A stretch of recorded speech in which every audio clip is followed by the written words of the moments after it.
बोगद्यांना जोडणारे कनेक्टर आहे, म्हणजे एखाद्या बोगद्यात दुर्घटना घडली तर दुसऱ्या बोगद्यातनं इव्हॅक्युएशन करता येईल अशी व्यवस्था आहे। 24 तास सीसीटीव्हीच्या याच्यावर देखरेख आहे, नियंत्रण कक्ष आहे, हवा खेळती राहावी म्हणून स्पेशल अशा प्रकारचं व्हेंटिलेशन याच्यामध्ये आहे आणि लेनची शिस्त पाळली जावी याकरता इंटेलिजंट ट्रॅफिक मॅनेजमेंट सिस्टीम आहे। आता आम्ही लेनची शिस्त पाळली नाही, कारण आमच्या पुरतं ते बंद केलं होतं आणि आम्हाला पूर्ण लेन सगळ्या बघायच्या होत्या, पण आता याच्या पुढे ते सुरू राहील। म्हणजे इंटरनॅशनल कोलॅबरेशनचं एक उदाहरण आहे, कारण भारतासहित 7 देश वेगवेगळ्या पद्धतीनं या पुलाच्या उभारणीमध्ये त्या ठिकाणी होते। आपल्याला माहिती आहे की याचं ओरिजिनल डिझाईन, प्रथम डिझाईन, बेस डिझाईन हे कॅनडामध्ये तयार झालं। त्यानंतर फोर्स टेक्नॉलॉजी ही कोपनहेगन डेन्मार्कमध्ये त्या ठिकाणी त्याची विंड टेस्ट करण्यात आली। केबल्सच्या ज्या चाचण्या आहेत त्या ऑस्ट्रियाच्या व्हिएन्ना विद्यापीठात करण्यात आल्या।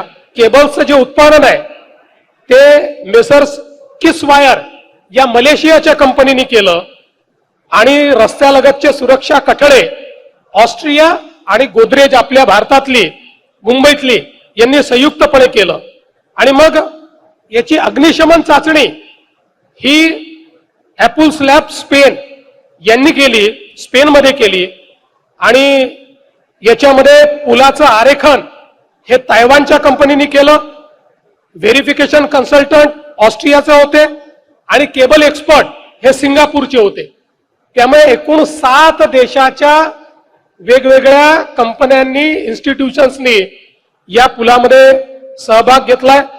प्रकल्प अभियंता PNLB कन्सल्टंट होते, विकॉन लिमिटेडनी संरेखन केलं आणि वेन्झेलनी व्हेरिफिकेशन कन्सल्टंट म्हणून काम केलं, VSLनी केबल एक्सपर्ट म्हणून काम केलं आणि यासोबत जवळपास याच्यामध्ये सुरक्षिततेला सर्वाधिक प्राधान्य देण्यात आलेलं आहे। अद्ययावत अग्निशमनची व्यवस्था, वॉटर मिस्ट यंत्रणा, आपत्कालीन दूरध्वनी, दर 50 मीटरवर आपल्याला त्या ठिकाणी दूरध्वनी आहे, दर 300 मीटरवर 2 बोगद्यांना जोडणारे कनेक्टर आहे, म्हणजे एखाद्या बोगद्यात दुर्घटना घडली तर दुसऱ्या बोगद्यातनं इव्हॅक्युएशन करता येईल अशी व्यवस्था आहे।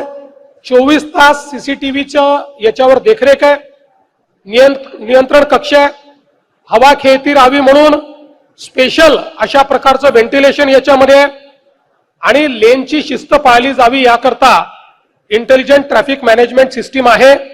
आता आम्ही लेनची शिस्त पाळली नाही, कारण आमच्या पुरतं ते बंद केलं होतं आणि आम्हाला पूर्ण लेन सगळ्या बघायच्या होत्या, पण आता याच्या पुढे ते सुरू राहील आणि जो लेनची शिस्त बिघडवेल त्याला ऑटोमॅटिक त्याच्या घरामध्ये एक मोठं चालान मिळेल जे त्याला भरावं लागेल। त्यामुळे लेनची शिस्त सर्वांनी पाळावी अशा प्रकारची आपल्या सर्वांना विनंती आहे।